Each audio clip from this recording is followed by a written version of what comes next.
नमस्कार, मैं हूं सत्यपाल और आप देख रहे हैं CWB हिंदी न्यूज। शक संवत 1946 विक्रम संवत 2081 आज कार्तिक मास के कृष्ण पक्ष की त्रयोदशी तिथि और दिन बुधवार है। तदनुसार अंग्रेजी तारीख 30 अक्टूबर सन 2024। त्रयोदशी तिथि बुधवार दोपहर 1:16 तक रहेगी। उसके बाद चतुर्दशी तिथि प्रारंभ हो जाएगी। हिंदू धार्मिक मान्यताओं के अनुसार आज छोटी दिवाली मनाई जाएगी। आप सभी को छोटी दीपावली की हार्दिक शुभकामनाएं। सबसे पहले एक नज़र आज की सुर्खियों पर। हरियाणा में बिजली कर्मचारियों को 2000 का दिवाली बोनस 1 नवंबर से पहले मिलेगी राशि। कांग्रेस के हरियाणा चुनाव में धांधली के आरोप खारिज। चुनाव आयोग ने 1600 पेज का जवाब दिया। कहा आरोप गलत और तथ्यहीन, नसीहत भी दी। हरियाणा में आयुष स्वास्थ्य सेवाओं को लेकर बड़ा कदम। 204 नए पदों को किया जाएगा सृजित। सीएम ने दी मंजूरी। हरियाणा में आतिशबाजी की इजाजत, लेकिन पूरी करनी होगी ये शर्त। जिला प्रशासन के आदेश जारी। अनिल विज का सबकी समस्याएं सुनने से इनकार। बोले अपने हलके की सुनता हूं, बाकी लोग सीएम के पास जाएं। मनोहर सरकार में लगाते थे जनता दरबार। दिवाली से पहले हरियाणा में 4 ट्रेनें रद्द, 6 का रूट बदला, 4 आंशिक रूप से रद्द रहेंगी। जयपुर स्टेशन पर कार्य के चलते यातायात प्रभावित। हरियाणा एसएससी क्लर्क भर्ती को लेकर बड़ी अपडेट। नव चयनित लिपिकों को पसंद से मिलेंगे स्कूल। हरियाणा की एमडीयू में आज रहेगा अवकाश। गैर शिक्षक कर्मियों का अवकाश घोषित। गूगल ने जीमेल में नया एआई फीचर जोड़ा है। हेल्प में राइट टूल से यूजर्स आसानी से ईमेल क्रिएट और एडिट कर पाएंगे। 70+ वालों को 5 लाख का मुफ्त इलाज। आयुष्मान योजना से 6 करोड़ बुजुर्गों को फायदा, बताएंगे पूरी अपडेट। रूस ने परमाणु मिसाइल दागने का अभ्यास किया। राष्ट्रपति पुतिन ने खुद मॉनिटरिंग की। करीब 2 साल से यूक्रेन से जारी है जंग। और अमेरिका के 7 सबसे अहम राज्यों में पिछड़ी कमला हैरिस। चुनाव में बस 7 दिन बाकी। ट्रंप विरोधी वोटरों को साध रही हैं। और अब खबरें विस्तार से। हरियाणा में सुबह शाम ठंड और दिन में हल्की गर्मी का एहसास लोगों को दुविधा में डाल रहा है। मौसम वैज्ञानिकों की माने तो आने वाले कुछ समय तक इसी प्रकार का मौसम बना रहेगा। प्रदेश का न्यूनतम तापमान 0.5 डिग्री सेल्सियस की गिरावट के साथ 23.73 डिग्री सेल्सियस दर्ज किया गया। प्रदेश का सबसे गर्म जिला सिरसा रहा। यहाँ 37 डिग्री सेल्सियस तापमान रिकॉर्ड किया गया। 30 अक्टूबर से पश्चिमी विक्षोभ सक्रिय हो जाएगा, जिससे कि मौसम में बदलाव देखने को मिल सकता है। हरियाणा, दिल्ली एनसीआर सहित मैदानी इलाकों में तापमान में रुकावट देखने को मिल सकती है। उसके बाद 5 नवंबर को फिर से पश्चिमी विक्षोभ के सक्रिय होने से दिन और रात के तापमान में गिरावट दर्ज की जाएगी। वहीं प्रदूषण के चलते गुरुग्राम के हालात सबसे ज्यादा खराब रहे हैं। यहाँ का AQI स्तर 500 के करीब पहुंच गया है। Addiction treatment facilities scheme civil hospital Karnal में विभिन्न पदों पर नियुक्ति के लिए आवेदन मांगे गए हैं। आपको बता दें कि ये भर्तियां अनुबंध आधार पर की जा रही हैं। एनएचएम के नियम इस भर्ती पर लागू नहीं होंगे। इन पदों के लिए महिला व पुरुष दोनों वर्गों के आवेदक आवेदन भेज सकते हैं। आवेदन करने की अंतिम तिथि 6 नवंबर 2024 दोपहर 4 बजे तक रहेगी। डाटा मैनेजर के पदों के लिए स्नातक पास होने चाहिए। साथ ही कंप्यूटर एप्लीकेशन में योग्यता व अनुभव के साथ वरीयता मिलेगी। वहीं नर्स के लिए बात करें तो ANM और वरीयता की बात करें तो GNM और BSc नर्सिंग को मिलेगी। आवेदकों को कोई भी आवेदन शुल्क नहीं देना होगा। न्यूनतम आयु 18 वर्ष और अधिकतम आयु 42 वर्ष तय की गई है। साथ ही मेडिकल ऑफिसर के लिए 65 वर्ष अधिकतम उम्र रहेगी। इन पदों के लिए आपको ऑफलाइन आवेदन भेजने होंगे। दिवाली का त्योहार आ चुका है। पूरे देश में दिवाली का त्योहार बहुत धूमधाम से मनाया जाएगा। इस मौके पर अक्सर सरकार द्वारा अपने कर्मचारियों को दिवाली गिफ्ट दिया जाता है। ऐसे में हरियाणा सरकार द्वारा दीपावली पर बिजली कर्मियों को 2000 रुपए का गिफ्ट बोनस मिलने जा रहा है। दक्षिण हरियाणा बिजली वितरण निगम की तरफ से अपने कर्मचारियों को दिवाली गिफ्ट दिया जा रहा है। DHBVN की तरफ से सभी ग्रुप C व ग्रुप D के नियमित, अनुबंधित और हरियाणा कौशल रोजगार निगम यानी HKRN के जरिए लगे कर्मियों को 2000 रुपए का टोकन उपहार दिया जाएगा। ठेकेदार के जरिए DC रेट पर लगे अंशकालिक कर्मियों को भी टोकन उपहार प्रदान किया जाएगा। 1 नवंबर से पहले दीपावली तक हर हाल में राशि भेजने के निर्देश जारी कर दिए गए हैं। यानी कि सभी कर्मियों को दिवाली का तोहफा मिलने जा रहा है। प्रदूषण की मार झेल रहे अधिकांश राज्य दिवाली को लेकर चिंतित नजर आ रहे हैं। इसके चलते राजधानी दिल्ली में पटाखों पर प्रतिबंध लगा दिया गया है, लेकिन पड़ोसी राज्य यानी हरियाणा में ग्रीन पटाखों पर बैन नहीं लगाया गया है। झज्जर जिला प्रशासन के अनुसार दिवाली के अवसर पर 2 घंटे तक ग्रीन पटाखे फोड़े जा सकते हैं। इस दौरान बेरियम सॉल्ट वाले पटाखों के उत्पादन, बिक्री और इस्तेमाल पर बैन रहेगा। नियमों का उल्लंघन करने वालों को प्रशासन द्वारा किसी भी सूरत में बख्शा नहीं जाएगा। मीडिया रिपोर्ट से मिली जानकारी के अनुसार बता दें कि झज्जर के जिलाधीश शक्ति सिंह की तरफ से जारी आदेशों में कहा गया है कि 31 जनवरी 2025 तक बोरियम सॉल्ट वाले पटाखों पर प्रतिबंध जारी रहेगा। उन्होंने कहा कि दिवाली, गुरु पर्व और क्रिसमस के दिन रात 8 बजे से 10 बजे तक केवल ग्रीन पटाखे चलाए जा सकते हैं। हरियाणा में भारतीय जनता पार्टी यानी बीजेपी की नई सरकार के शपथ ग्रहण समारोह को 3 सप्ताह से ज्यादा का समय बीत चुका है। वहीं दूसरी ओर विधानसभा चुनाव में अप्रत्याशित हार झेलने वाली कांग्रेस पार्टी अभी तक विधायक दल के नेता का चयन नहीं कर पाई है। कांग्रेस पार्टी के ऑब्जर्वर विधायकों से मिलकर फीडबैक भी ले चुके हैं। दिवाली के बाद कभी भी हरियाणा विधानसभा का शीतकालीन सत्र बुलाया जा सकता है। दूसरी ओर चर्चाएं हो रही है कि कांग्रेस में गुटबाजी के चलते विधायक दल का नेता चयनित करने में देरी हो रही है। पूर्व सीएम भूपेंद्र सिंह हुड्डा फिर से विधायक दल का नेता बनने की उम्मीद लगाए बैठे हैं, क्योंकि ज्यादातर विधायकों का उन्हें समर्थन प्राप्त है। हरियाणा विधानसभा चुनाव में मिली अप्रत्याशित हार के बाद कांग्रेस में बड़े बदलाव की मांग उठ रही है। अगर कांग्रेस भूपेंद्र हुड्डा को आगे नहीं करती है तो उनके गुट से अशोक अरोड़ा को विधायक दल का नेता चुना जा सकता है। वहीं कुमारी शैलजा गुट विधायक दल के नेता के रूप में किसी नए चेहरे को देखना चाहते हैं। ऐसे में शैलजा ने चंद्रमोहन बिश्नोई का नाम आगे कर दिया है।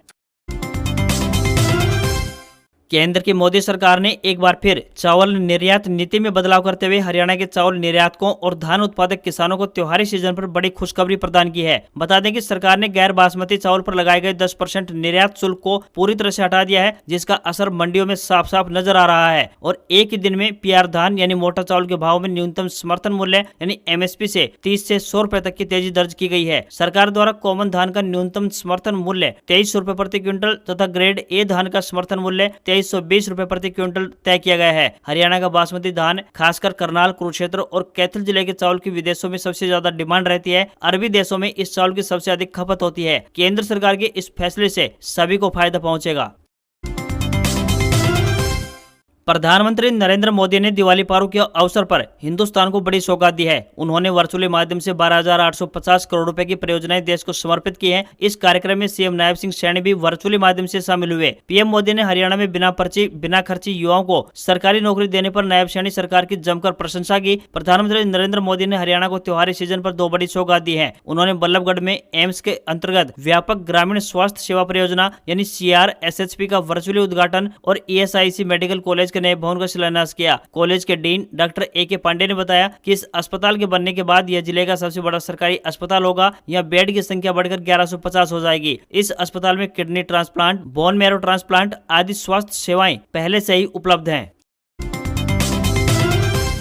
हरियाणा के एकमात्र हिसार स्थित महाराजा अग्रसेन इंटरनेशनल एयरपोर्ट से हवाई उड़ान शुरू होने की उम्मीद जगने लगी है। हिसार एयरपोर्ट पर डाल पर very high frequency omni range यानी DVOR को स्थापित कर दिया गया है, जिसकी मदद से एयरपोर्ट की जमीन से किसी भी जहाज को दिशा दिखाई जा सकेगी। इस टेक्नोलॉजी से हर जहाज को उसके गंतव्य स्थान तक पहुंचने में मदद मिलती है। नेशनल और इंटरनेशनल स्तर के एयरपोर्ट पर DVOR लगाना बेहद जरूरी होता है और हिसार एयरपोर्ट पर भी इस काम को पूरा कर लिया गया है। यह ग्राउंड आधारित रेडियो नेविगेशन सिस्टम है। हरियाणा के एकमात्र हिसार एयरपोर्ट को विकसित करने का काम तेजी से आगे बढ़ रहा है। बता दें कि हिसार एयरपोर्ट के पहले चरण में 5 राज्यों के लिए हवाई उड़ान शुरू करने की परियोजना बनाई गई है। इनमें जम्मू, चंडीगढ़, अयोध्या, जयपुर और अहमदाबाद शामिल है।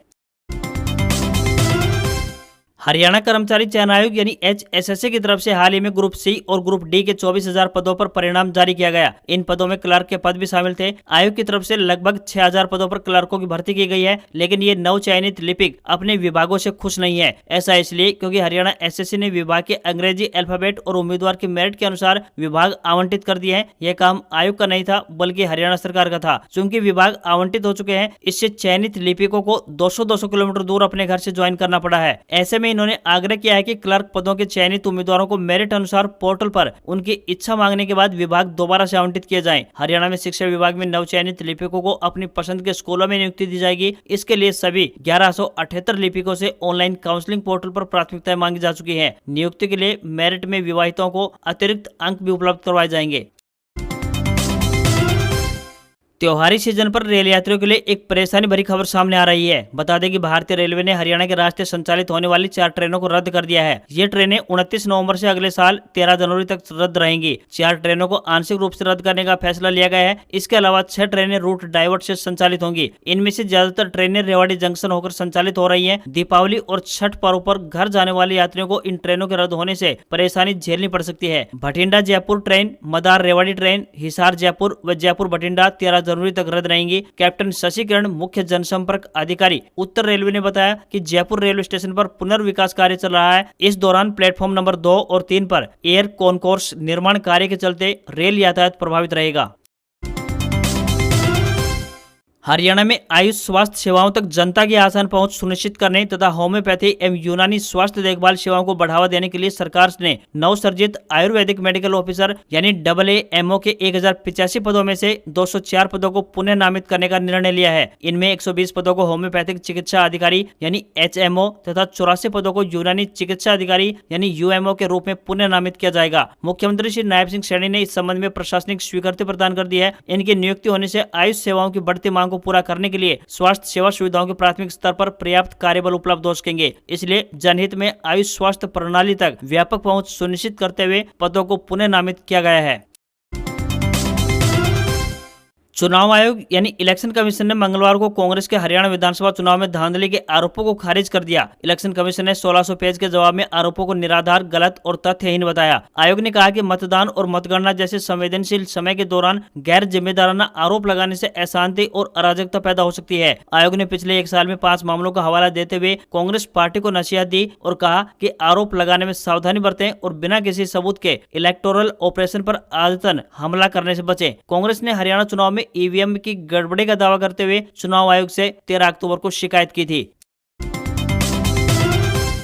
चरखी दादरी पहुंचे भिवानी महेंद्रगढ़ लोकसभा सांसद धर्मवीर सिंह ने संकेत दिए कि नेशनल हाईवे 152D के समीप दादरी के आसपास नया शहर व औद्योगिक क्षेत्र बनेगा ताकि दक्षिण हरियाणा में विकास को गति मिल सके और इस क्षेत्र के लोगों को फायदा मिल सके। इस मामले में केंद्र सरकार द्वारा विचार किया जा रहा है। ऐसे में दादरी जिला के दिन बदलने वाले हैं और विकास को नई गति मिलेगी। मीडिया से बातचीत करते हुए सांसद ने माना कि बारिश होने के कारण DAP खाद की किल्लत हर जगह बढ़ी है, जो पूरे देश में खाद का संकट गहरा गया है। जल्द ही इस मामले का समाधान भी निकाला जाएगा। सांसद ने बिजली, पानी, नहरी सहित कई विभागों से संबंधित विभागों के अधिकारियों को कहा कि अधूरे पड़े कार्यों का एक्शन प्लान तैयार किया जाए ताकि नागरिकों की समस्याओं का स्थायी समाधान हो सके।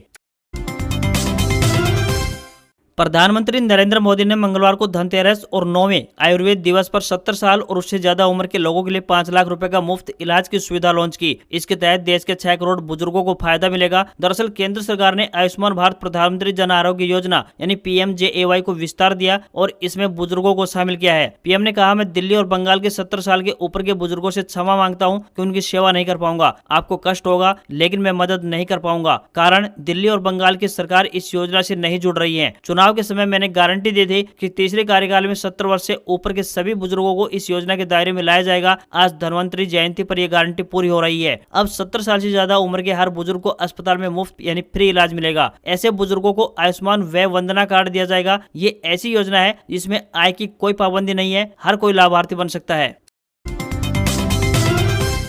धनतेरस के दिन सेंसेक्स दिन के निचले स्तर यानी 79,421 से 948 अंक संभला और दिन भर के कारोबार के बाद यह 363 अंक की तेजी के साथ 80,369 के स्तर पर बंद हुआ। निफ्टी भी दिन के निचले स्तर यानी 24,140 से 326 अंक संभला और ये 127 अंक की तेजी के साथ 24,466 के स्तर पर क्लोज हुआ। ICICI bank, SBI, HDFC bank और लार्सन एंड टूब्रो ने बाजार को सबसे ज्यादा ऊपर चढ़ाया, जबकि इन्फोसिस, टाटा मोटर्स और भारतीय एयरटेल ने बाजार को नीचे खींचा। धनतेरस पर सोना अपने ऑल टाइम हाई पर पहुंच गया है। 10 ग्राम 24 कैरेट सोने का भाव 601 रुपए चढ़कर 78,846 रुपए पर पहुंच गया है। वहीं चांदी की कीमत में भी 1152 रुपए की बढ़त देखने को मिली और ये 97,238 रुपए प्रति किलो की कीमत पर पहुंच गई है। दिल्ली में 10 ग्राम 22 कैरेट सोने की कीमत 73,900 रुपए और 10 ग्राम के 24 कैरेट सोने की कीमत 80,600 रुपए पहुंच गई है। आज खबरों में बस इतना ही। देखते रहिए आपका अपना हरियाणा का सबसे बेहतरीन news channel CWB Hindi news. नमस्कार। इसी आशा के साथ आपका दिन शुभ रहे। और अंत में एक बार फिर से देश विदेश में बैठे CWB हिंदी न्यूज व्यूअर्स को एक बार फिर से छोटी दीपावली की हार्दिक शुभकामनाएं।